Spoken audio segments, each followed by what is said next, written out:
Why does your scanner show the P0780 engine code? What does it mean?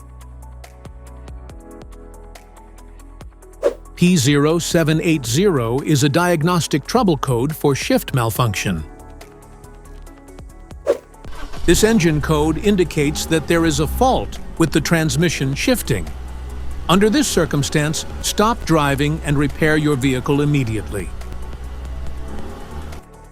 So, what causes this imbalance?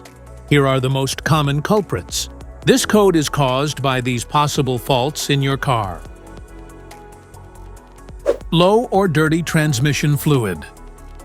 Faulty shift solenoid. Internal transmission problems. Transmission range sensor issues. Electrical problems. TCM malfunction. Each DTC code corresponds to a specific issue in your vehicle.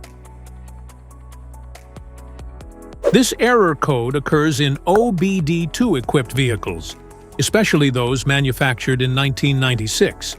It is commonly found in Ford, Honda, Mazda, Volkswagen, and other manufacturers. If you want to fix this error code, let us know in the comments section.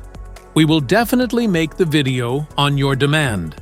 If you like this video, don't forget to subscribe to our channel. Thanks for watching.